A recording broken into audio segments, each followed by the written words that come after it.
Hi friends, welcome to my channel. ಇವತ್ತು star ಫ್ರೂಟಿಂದ ಸಾಸಿವೆ ಹೇಗೆ ಮಾಡೋದು ಅಂತ ನೋಡೋಣ. ಇದು ಅನ್ನದ ಜೊತೆ ಸೂಪರ್ ಆಗಿರುತ್ತೆ.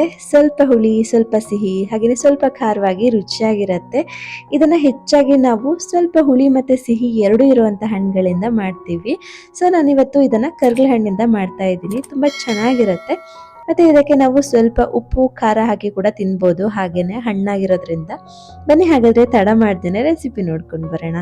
ಮೊದಲಿಗೆ ಇದನ್ನ ಮಾಡೋದಕ್ಕೆ ನಾನಿಲ್ಲಿ 2 ಕರಗಲ ಹಣ್ಣನ್ನ ತಗೊಂಡಿದ್ದೀನಿ. ನಾವು ಇದಕ್ಕೆ ಕರಗಲ ಹಣ್ಣು ಅಂತಾನೆ ಹೇಳೋದು.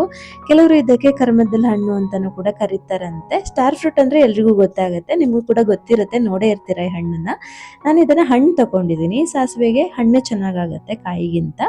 ಹಾಗಾಗಿ ನಾನು ಇದನ್ನ ಕ್ಲೀನಾಗಿ ವಾಶ್ ಮಾಡಿಕೊಂಡು ಇದನ್ನ ತೊಟ್ಟು ತುದಿನೆಲ್ಲ ತೆಗೆದ್ಬಿಟ್ಟು ಕಟ್ ಮಾಡ್ಕೊಳ್ತಿದ್ದೀನಿ. ಮತ್ತೆ ನೋಡಿ, ಈ ಅಂಚನ್ನು ಕೂಡ ನಾವು ಇದನ್ನ ತೆಗಿಬೇಕಾಗತ್ತೆ. ಇದರಲ್ಲಿ ಸ್ವಲ್ಪ ಒಗರಿನಂಶ ಜಾಸ್ತಿ ಇರುತ್ತೆ. ಹಾಗಾಗಿ ಇದನ್ನ ಕ್ಲೀನಾಗಿ ತೆಗೆದು ಕಟ್ ಮಾಡ್ಕೋಬೇಕು, ಇಲ್ಲಾಂದ್ರೆ ಸ್ವಲ್ಪ ಒಗ್ರೊಗ್ರಂತ ಅನ್ಸುತ್ತೆ. ಹಾಗಾಗಿ ನೀಟಾಗಿ ತೆಗ್ದಿದ್ದೀನಿ. ಇವಾಗ ಇದನ್ನ ನಾವು ಚಿಕ್ಕ ಚಿಕ್ಕದಾಗಿ ಕಟ್ ಮಾಡ್ಕೋಬೇಕು. ನಾನಿಲ್ಲಿ ಇದನ್ನ ರುಬ್ಬೋದಿಕ್ ಹಾಕ್ತಾ ಇಲ್ಲ, ಹಾಗಾಗಿ ಚಿಕ್ಕ ಚಿಕ್ಕದಾಗಿನೇ ಕಟ್ ಮಾಡ್ಕೊಂಡಿದ್ದೀನಿ. ನೀವೇನಾದ್ರೂ ಇದನ್ನ ರುಬ್ಬೋದಿಕ್ ಹಾಕ್ತೀರಾ, ಹೋಳು ನಮಗೆ ಬೇಡ ಸಿಗಬಾರ್ದು ಅನ್ನೋದಾದ್ರೆ ರುಬ್ಬಿ ಕೂಡ ಮಾಡ್ಕೋಬಹುದು, ಅದು ಕೂಡ ಚೆನ್ನಾಗಿರುತ್ತೆ.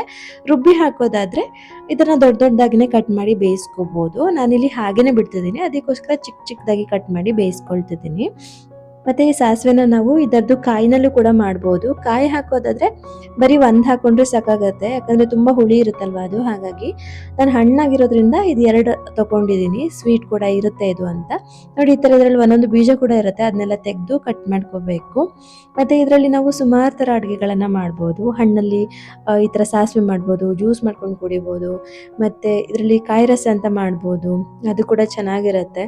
ಅದನ್ನ ನಾನು ನೆಕ್ಸ್ಟ್ ಯಾವತ್ತಾದ್ರೂ ಮಾಡಿ ತೋರಿಸ್ತೀನಿ. ಮತ್ತೆ ಇದರದ್ದು ಕಾಯಲ್ಲಿ ನಾವು ಚಟ್ನಿ ಮಾಡ್ಬೋದು, ಉಪ್ಪಿನಕಾಯಿ ಮಾಡ್ಬೋದು, ಹೀಗೆ ಸುಮಾರು ಥರ ಅಡುಗೆಗಳನ್ನ ಇದರಲ್ಲಿ ಮಾಡ್ಕೋಬೋದು. ಇವಾಗ ಇದಕ್ಕೆ ನಾನು ಒಂದು ಸ್ವಲ್ಪ ಉಪ್ಪು ಹಾಕೊಂಡಿದ್ದೀನಿ, ಒಂದು ಅರ್ಧ ಟೀ ಸ್ಪೂನ್ ಆಗುವಷ್ಟು. ನಂತರ ಇದಕ್ಕೆ ಒಂದು 2 ಟೇಬಲ್ ಸ್ಪೂನ್ ಆಗುವಷ್ಟು ಬೆಲ್ಲ ಹಾಕೊಂಡಿದ್ದೀನಿ. ಸಾಸಿವೆ ಅಂದಮೇಲೆ ಇದಕ್ಕೆ ಬೆಲ್ಲ ಹಾಕಲೇಬೇಕು. ಉಪ್ಪು, ಹುಳಿ, ಖಾರ, ಸಿಹಿ ಎಲ್ಲನೂ ಕೂಡ ಇದ್ದಾಗಲೇ ಚೆನ್ನಾಗಾಗೋದು ಇದು. ಹಾಗಾಗಿ 2 ಟೇಬಲ್ ಸ್ಪೂನ್ ಆಗುವಷ್ಟು ಬೆಲ್ಲ ಹಾಕೊಂಡಿದ್ದೀನಿ. ಹಾಗೆಯೇ ಇದಕ್ಕೆ ಬೇಯೋದಕ್ಕೆ ಎಷ್ಟು ಬೇಕೋ ಅಷ್ಟು ನೀರು ಹಾಕಿ ಒಂದ್ಸರಿ ಚೆನ್ನಾಗಿ ಮಿಕ್ಸ್ ಮಾಡಿಕೊಂಡು ಇವಾಗ ಇದನ್ನು ನಾನು ಬೇಯೋದಕ್ಕೆ ಇಡ್ತಾ ಇದ್ದೀನಿ. ಇದು ಚೆನ್ನಾಗಿ ಬೇಯಬೇಕು. ಸಾಫ್ಟಾಗಿ ಬೆಂದಿದ್ದಾದ್ಮೇಲೆ ಇದಕ್ಕೆ ನಾವು ಮಸಾಲೆನ ಹಾಕ್ಕೊಳ್ಳೋದು. ಒಂದು 10 ನಿಮಿಷ ಬೇಯಿಸ್ಕೊಂಡ್ರೆ ಚೆನ್ನಾಗಿ ಬೆಂದ್ಬಿಡುತ್ತೆ ಇದು. ಹಾಗೇನೆ ಇದಕ್ಕೆ ನಾವು ಈ ತರ ಬೆಲ್ಲ ಹಾಕಿ ಬೇಯಿಸ್ಕೊಂಡಿರೋದ್ರಿಂದ ಅಷ್ಟಾಗಿ ಹುಳಿ ಅಂತಾನೂ ಕೂಡ ಅನ್ಸಲ್ಲ, ಚೆನ್ನಾಗಿರುತ್ತೆ. ಬೆಲ್ಲ ಎಲ್ಲ ಹೀರ್ಕೊಂಡು ಸಿಹಿ ಸಿಹಿ ಆಗಿರುತ್ತೆ, ತಿನ್ನೋದಕ್ಕೆ ಚೆನ್ನಾಗಿರುತ್ತೆ ಇದು. ನೋಡಿ, ಇವಾಗ ಇದು ಚೆನ್ನಾಗಿ ಬೆಂದಿದೆ. ಸ್ಟವ್ ಆಫ್ ಮಾಡ್ಕೊಳ್ತಿದ್ದೀನಿ. ನೋಡಿ, ಈ ತರ ಸಾಫ್ಟ್ ಆಗಿ ಬೆಂದಿರಬೇಕು. ಇದು ಚೆನ್ನಾಗಿ ಬೆಂದಿದ್ದಾದ್ಮೇಲೆ ಇದನ್ನ ಪೂರ್ತಿ ತಣ್ಣಗಾಗೋದಕ್ಕೆ ಬಿಡಬೇಕು. ತಣ್ಣಗಾದ್ಮೇಲೆ ನಾವು ಇದಕ್ಕೆ ಮಸಾಲೆನ ಸೇರಿಸ್ಕೋಬೇಕು. ಇದು ತಣ್ಣಗಾಗೋವರೆಗೂ ಇದಕ್ಕೆ ಮಸಾಲೆ ರೆಡಿ ಮಾಡ್ಕೊಳ್ಳೋಣ. ಅದಕ್ಕೋಸ್ಕರ ಒಂದು ಮಿಕ್ಸಿ ಜಾರ್ಗೆ ಒಂದು ಅರ್ಧ ಕಪ್ ಆಗುವಷ್ಟು ತೆಂಗಿನ ತುರಿ ಸೇರಿಸ್ಕೊಂಡಿದ್ದೀನಿ. ನಂತರ ಇದಕ್ಕೆ 1 ಟೀ ಸ್ಪೂನ್ ಆಗುವಷ್ಟು ಸಾಸಿವೆ ಸೇರಿಸ್ಕೊಳ್ತಿದ್ದೀನಿ. ಇದಕ್ಕೆ ಮೇನ್ ಇಂಗ್ರೀಡಿಯೆಂಟು ಈ ಸಾಸಿವೆನೆ. ನಂತರ ಇದಕ್ಕೆ 1/4 ಟೀ ಸ್ಪೂನ್ ಆಗುವಷ್ಟು ಅರಿಶಿನ ಮತ್ತೆ ಚಿಟಿಕೆ ಇಂಗು ಹಾಕೊಂಡಿದ್ದೀನಿ. ಹಾಗೆಯೇ ಇದಕ್ಕೆ ಖಾರಕ್ಕೆ ಹಸಿಮೆಣಸು ಕೂಡ ಸೇರಿಸ್ಕೊಂಡಿದ್ದೀನಿ. ಇವಾಗ ಇದಕ್ಕೆ ರುಬ್ಬೋದಕ್ಕೆ ಎಷ್ಟು ಬೇಕು ಅಷ್ಟು ನೀರು ಹಾಕಿ ರುಬ್ಕೊಳ್ತಿದ್ದೀನಿ. ಬೇಕಂದ್ರೆ ಇವಾಗ ಇದಕ್ಕೆ ನಾವಾಗಲೇ ಬೇಯಿಸಿಟ್ಕೊಂಡಿರೋ ಹೋಳನ್ನು ಕೂಡ ಸೇರಿಸಿ ರುಬ್ಕೋಬಹುದು. ನಾನಿಲ್ಲಿ ಏನು ಕೂಡ ಸೇರಿಸಿಲ್ಲ, ಹಾಗೆಯೇ ಮಸಾಲೆ ರುಬ್ಬಿ ಎತ್ತಿಟ್ಕೊಂಡಿದ್ದೀನಿ.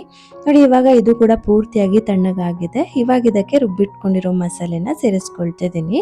ಮತ್ತೆ ಇದಕ್ಕೆ ನಾವು ಪೂರ್ತಿ ತಣ್ಣಗಾದ್ಮೇಲೆ ಸೇರಿಸ್ಕೋಬೇಕು. ಈ ಮಸಾಲೆ ಮತ್ತೆ ಮೊಸರನ್ನೆಲ್ಲ ತಣ್ಣಗಾದ್ಮೇಲೆ ಸೇರಿಸ್ಕೋಬೇಕು. ಬಿಸಿ ಇರೋವಾಗ್ಲೇ ಸೇರಿಸ್ಬಿಟ್ರೆ ಮೊಸರೆಲ್ಲ ಒಂಥರ ಒಡ್ದೋದಂಗೆ ಆಗತ್ತೆ. ಹಾಗಾಗಿ ನಂತರ ಇದಕ್ಕೆ 1/4 ಕಪ್ ಆಗುವಷ್ಟು ಮೊಸರು ತಗೊಂಡು ಇದನ್ನ ಈ ತರ ಚೆನ್ನಾಗಿ ಮಿಕ್ಸ್ ಮಾಡಿಬಿಟ್ಟು ಸೇರಿಸ್ಕೊಳ್ತಿದ್ದೀನಿ. ಇದರಲ್ಲಿ ಒಂದೊಂದು ಗಂಟೆಲ್ಲ ಇರುತ್ತಲ್ವಾ, ಅದೆಲ್ಲ ಹಾಗೇನೆ ಇದ್ರೆ ಚೆನ್ನಾಗಿರಲ್ಲ. ಹಾಗಾಗಿ ಮಿಕ್ಸ್ ಮಾಡಿಬಿಟ್ಟು ಸೇರಿಸ್ಕೊಂಡಿದ್ದೀನಿ. ಇದಕ್ಕೆ ಮಜ್ಜಿಗೆ ಇದ್ರೆ ಹಾಕೊಳ್ಳಿ, ಇದಕ್ಕೆ ಮಜ್ಜಿಗೆನೆ ಹಾಕಬೇಕು. ಆದರೆ ಮತ್ತೆ ಮಜ್ಜಿಗೆ ಮಾಡೋದಕ್ಕೆ ಹೋಗಲಿಲ್ಲ ನಾನು, ಹಾಗಾಗಿ ಮೊಸರನ್ನೇ ಸೇರಿಸ್ಕೊಂಡಿದ್ದೀನಿ. ಇವಾಗ ಇದಕ್ಕೆ ರುಚಿಗೆ ತಕ್ಕಷ್ಟು ಉಪ್ಪು ಹಾಕಿ ಚೆನ್ನಾಗಿ ಮಿಕ್ಸ್ ಮಾಡ್ಕೊಂಡಿದ್ದೀನಿ. ನಿಮ್ಗೇನಾದ್ರೂ ಇದು ಇನ್ನೂ ಸ್ವಲ್ಪ ತೆಳ್ಳಗೆ ಬೇಕು ಅಂದರೆ ಸ್ವಲ್ಪ ನೀರು ಹಾಕಿ ತೆಳ್ಳಗೆ ಮಾಡ್ಕೋಬಹುದು. ಇವಾಗ ಇದಕ್ಕೆ ಸಿಂಪಲ್ ಆಗಿ ಒಗ್ಗರಣೆ ಮಾಡ್ಕೊಳ್ಳೋಣ. ಒಗ್ಗರಣೆ ಮಾಡೋದಕ್ಕೆ ನಾನಿಲ್ಲಿ ಒಂದು 2 ಟೇಬಲ್ ಸ್ಪೂನ್ ಆಗುವಷ್ಟು ಎಣ್ಣೆ ಹಾಕೊಂಡಿದ್ದೀನಿ. ಎಣ್ಣೆ ಚೆನ್ನಾಗಿ ಕಾದಿದ್ದಾದ್ಮೇಲೆ ಇದಕ್ಕೆ ಒಂದು ಅರ್ಧ ಟೀ ಸ್ಪೂನ್ ಆಗುವಷ್ಟು ಸಾಸಿವೆ, ಹಾಗೆಯೇ ಸ್ವಲ್ಪ ಕರಿಬೇವು ಹಾಕೊಂಡಿದ್ದೀನಿ. ಮತ್ತೆ ಇದಕ್ಕೆ 1 ಒಣಮೆಣಸನ್ನ ಈ ಥರ ಕಟ್ ಮಾಡಿ ಸೇರಿಸ್ಕೊಂಡಿದ್ದೀನಿ. ಇಷ್ಟೇನೆ ಇದಕ್ಕೆ ಸಿಂಪಲ್ ಆಗಿ ಒಗ್ಗರಣೆ ಮಾಡ್ಕೊಳ್ಳೋದು. ಇವಾಗ ಈ ಒಗ್ಗರಣೆನ ಇದಕ್ಕೆ ಸೇರಿಸ್ಬಿಟ್ಟು ಮಿಕ್ಸ್ ಮಾಡ್ಕೊಂಡ್ರೆ ಆಗೋಯ್ತು. ತುಂಬಾನೇ ರುಚಿಯಾಗಿರುತ್ತೆ, ಅನ್ನದ ಜೊತೆಗಂತೂ ಸೂಪರ್ ಆಗಿರುತ್ತೆ ಇದು. ನೀವು ಕೂಡ ಟ್ರೈ ಮಾಡಿ ನೋಡಿ, ನಿಮಗೂ ಕೂಡ ಇದು ಖಂಡಿತ ಇಷ್ಟ ಆಗುತ್ತೆ. ನಮ್ಮ ಊಟದಲ್ಲಿ ಹೇಗೆ ಅಂತಂದ್ರೆ ಸಾರು, ಸಾಂಬಾರು, ಹುಳಿ ಏನೇ ಇದ್ರೂ ಕೂಡ ಅದ್ರ ಜೊತೆಗೆ ಮಜ್ಜಿಗೆಲ್ ಮಾಡಿರುವಂಥದ್ದು ಯಾವುದಾದ್ರೂ ಒಂದು ಇದ್ದೇ ಇರುತ್ತೆ. ತಂಬಳಿ ಇರ್ಬೋದು, ಬಜ್ಜಿ ಇರ್ಬೋದು, ಇಲ್ಲ ಈ ಥರ ಸಾಸಿವೆ ಯಾವುದಾದ್ರೂ ಒಂದು ಇದ್ದೇ ಇರುತ್ತೆ. ಇದನ್ನೆಲ್ಲ ಮುಂಬರೋ ವಿಡಿಯೋಸ್ಗಳಲ್ಲಿ ಒಂದೊಂದಾಗಿ ನಿಮ್ಮ ಜೊತೆ ಕೂಡ ಶೇರ್ ಮಾಡೋದಕ್ಕೆ ಟ್ರೈ ಮಾಡ್ತೀನಿ. ನಿಮಗೂ ಕೂಡ ಇದೆಲ್ಲ ಇಷ್ಟ ಆಗ್ಬೋದು. ಅದಕ್ಕೋಸ್ಕರ ಪ್ಲೀಸ್ ನನ್ನ ಚಾನಲ್ನ ಸಬ್ಸ್ಕ್ರೈಬ್ ಮಾಡ್ಕೊಳ್ಳಿ ಅಂತ ಹೇಳ್ತಾ, ಈ ವಿಡಿಯೋ ನಿಮ್ಗೆ ಏನಾದರೂ ಇಷ್ಟ ಆಗಿದ್ರೆ ಪ್ಲೀಸ್ ಒಂದು ಲೈಕ್ ಮಾಡಿ, ಹಾಗೆಯೇ ಹೆಚ್ಚು ಹೆಚ್ಚು ಶೇರ್ ಮಾಡಿ ಅಂತ ಹೇಳ್ತಾ ಸಿಗೋಣ ಮುಂದಿನ ವಿಡಿಯೋದಲ್ಲಿ. Thanks for watching.